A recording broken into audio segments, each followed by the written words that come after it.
Hello दोस्तों, नमस्कार। आप सभी का धाकड़ स्टोरी चैनल में। तो दोस्तों, आज बहुत ही अच्छी मोटिवेशनल स्टोरी हम आप सभी के लिए ले के आ गए हैं।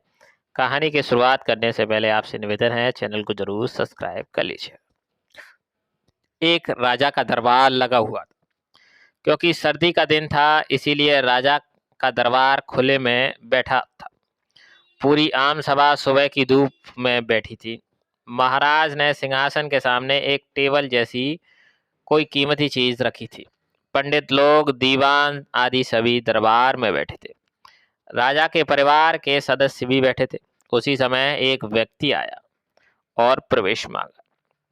प्रवेश मिल गया तो उसने कहा, मेरे पास दो वस्तु हैं। मैं हर राज्य के राजा के पास जाता हूँ, अपनी बात रखता हूँ। कोई परख नहीं पाता, सब हार जाते हैं और मैं विजेता बनकर घूम रहा हूँ। अब आपके नगर में आया हूँ। राजा ने बुलाया और कहा, क्या है बात? तो उसने दोनों वस्तुएं टेबल पर रख दी, बल्कि बिल्कुल समान आकार, समान रूप, समान प्रकाश, सब कुछ नक समान। राजा ने कहा, ये दोनों वस्तुएं एक हैं। तो उस व्यक्ति ने कहा, हाँ, दिखाई तो एक सी देती हैं, लेकिन हैं भिन्न।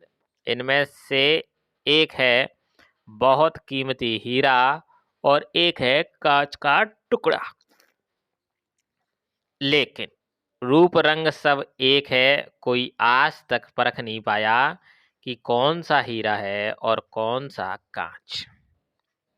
कोई कोई परख कर बताए कि यह हीरा है या कांच। अगर परख खरी निकली तो मैं हार जाऊंगा और यह कीमती हीरा मैं आपके तिजोरी में जमा करवा दूंगा। यदि कोई ना पहचान पाया तो इसे हीरे की जो कीमत है उतनी धनराशि आपको मुझे देनी होगी। इसी प्रकार मैं कई राज्यों से जीतता आया हूँ। राजा ने कहा, मैं तो नहीं परख सकूंगा। दीवान बोले, हम भी हिम्मत नहीं कर सकते, क्योंकि दोनों बिल्कुल समान हैं। सब हारे, कोई हिम्मत नहीं जुटा पा रहा था राजा के दरबार में।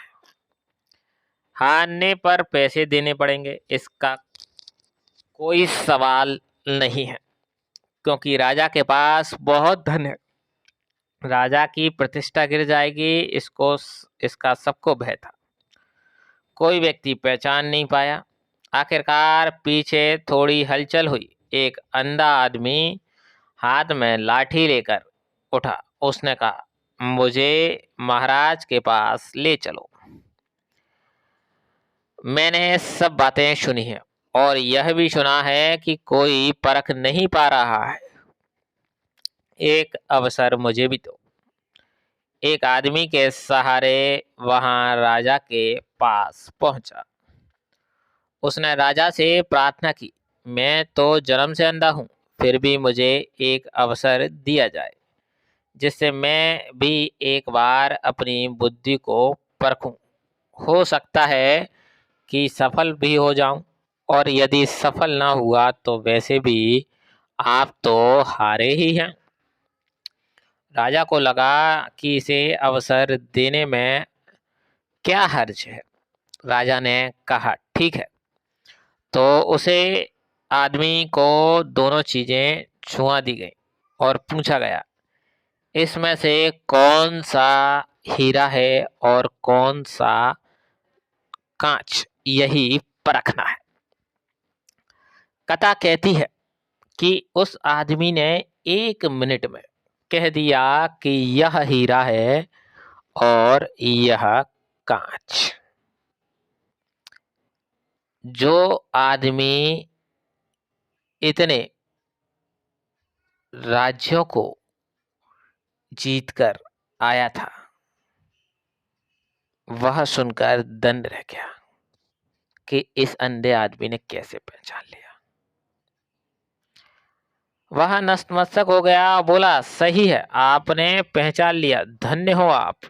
अपने वचन के मुताबिक यह हीरा मैं आपके राज्य की तिजोरी में दे रहा हूँ। सब बहुत खुश हो गए और जो आदमी आया था वह भी बहुत प्रसन्न था कि कम से कम कोई तो मिला परखने वाला। वह राज्य और अन्य सभी लोगों ने उस अंधे व्यक्ति की से एक जिज्ञासा जताई कि तुमने यह कैसे पहचाना कि यह हीरा है और वह कांच। उस अंधे ने कहा, सीधी सी बात है मालिक, धूप में सब बैठे हैं, मैंने दोनों को छुआ और जो ठंडा रहा वह हीरा था, जो गर्म हो गया वह कांच। कभी भी किसी व्यक्ति को कमजोर नहीं समझना चाहिए और कभी भी किसी व्यक्ति को ज्यादा ज्ञानवान भी नहीं समझना चाहिए। राजा ज्ञानी जरूर होता है, राज्य चलाता है, लेकिन वो हीरे और कांच की फर्क नहीं कर पाया। लेकिन एक अंधे व्यक्ति ने ये दिखा दिया कि अंधा होने के बावजूद भी उसने वो परख लिया। ये ज्ञान का खेल है, ये आपके उस श्रेणी का खेल है जो हर किसी के पास नहीं। इसका जवाब इस कहानी से मिलता है। और आज की हमारी ये मोटिवेशनल कहानी आपको पसंद आई हो तो दोस्तों चैनल को ज़रूर सब्सक्राइब कीजिए, लाइक कीजिए, कमेंट में और घमंड में कमेंट ना करें। जो भी हो अच्छा सा कमेंट कर दें, अच्छा लगे। फिर मिलेंगे नई स्टोरी के साथ, नई कहानी के साथ, ज़बरदस्त कहानी के साथ। धन्यवाद। जय श्री राधे। राधा रानी की कृपा सब पर बरसती रहे। धन्यवाद। Please channel subscribe.